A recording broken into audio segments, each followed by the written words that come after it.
Welcome to Tarot with Chiva. Welcome, welcome. Itong reading na ito is para sa Sagittarius. Sagittarius, my favorite zodiac sign of all zodiac. Yes, paborito ko po ang mga Sagittarius. Dahil meron silang aura na patotohanan, no? Yung mga dapat mong gawin sa mundong ito. Yan. Kaya gustong-gusto ko yan sila. Sagittarius is ruled by kanino? Kay Jupiter. No? Si Jupiter din ay aking paboritong planeta. Dalawa sila.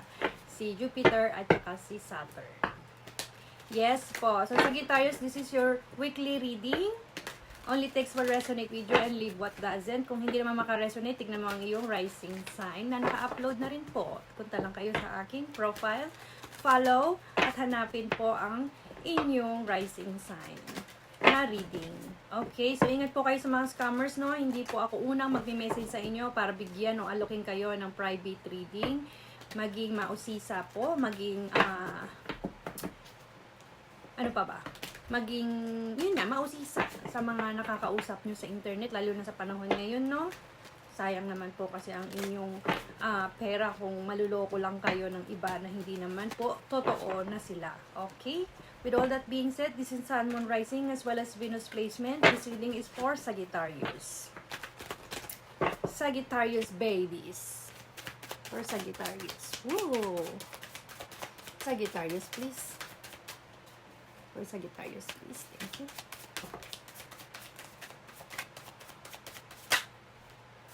Okay. 4 more, please. Ooh, 1, 2, 3, 4, 5. 1 more. 1 more, please. Thank you. For Sagittarius, please. Oh, yan. Ayan na. Ayun na. The Explorer. The Explorer. No? Meron kang the word Sagittarius. I love it. I love it. Anong merong energy. I'm so excited to read you. Every time. Every time. Kaya gustong hinuhuli kita eh. Kasi excited ako eh. Dahil ang ruling planet mo si Jupiter ay nagbibigay, of course nagbibigay yan sa atin ng ng matinding curiosity. No? At pagnanais na, let me say na na matuto ng mga bagong bagay, 'di ba? Parang mag-explore ng mga lugar, ng mga bagay na hindi mo pa nararanasan at napupuntahan. Kaya ay gustong-gusto ko mga Sagittarius dahil dyan. But, no, syempre, hindi ako palagi magsasabi sa inyo ng maganda. Okay? Okay. Anuhin ko muna. Ito, at ito. Okay. So, bukas naman yung pinto mo dahil kay La Hermit. Kasi nakikita mo, si Hermit kasi naglalakbay yan. Naglalakbay yan sa mundo, no, para tignan o hanapin yung ilaw at liwanag. Kung saan sila makakakuha ng clarity, kung saan sila mag-growth, no, ganyan si Hermit, no? At may mga opportunity ka din dahil kay King of Pentacles at doon sa mga paghihirap or yung mga effort mo, yung mga ginagawa mong effort dahil ka may energy ka nga ng explorer eh, 'di ba? You're the explorer of all zodiac sign. Alam 'yan lahat, 'di ba?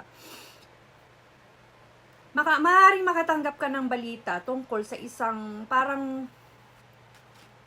something na na makakatanggap ka ng balita. Hindi ko alam kung ano 'yon. Okay? Makakatanggap ka ng balita. No, ayan, parang partnership, something na ganon. Sa trabaho man yan, ikaw nang bahala kung saan ilalagay yun. Pero Sagittarius, I think you're something na merong darating. No, mahalagang to, work work yung nakikita ko dito eh. Mahalagang, something na mahalaga na darating sa'yo, na hinihintay mo matagal na. Promise. Hindi ako nagbibiro. Ayan. Ito. Para mas mabilis maintindihan yan. Dito ko. Yan, ayan. Ito. Ayan.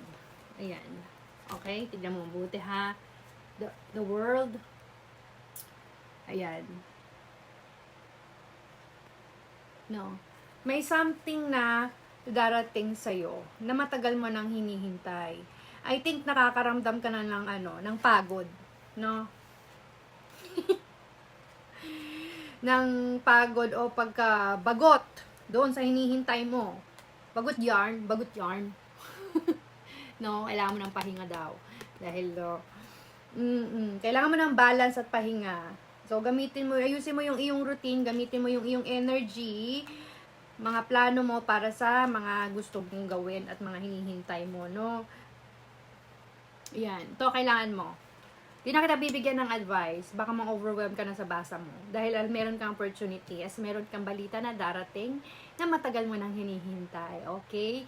Kapag yan nagkatotoo at nagkatotoo na, let me know on the comments box. Diba? Yan na naman tayo sa Gitaryo sa ating pabulol-bulol eh. Okay? So, see you and thank you so much mga Sagittarius. Thank you.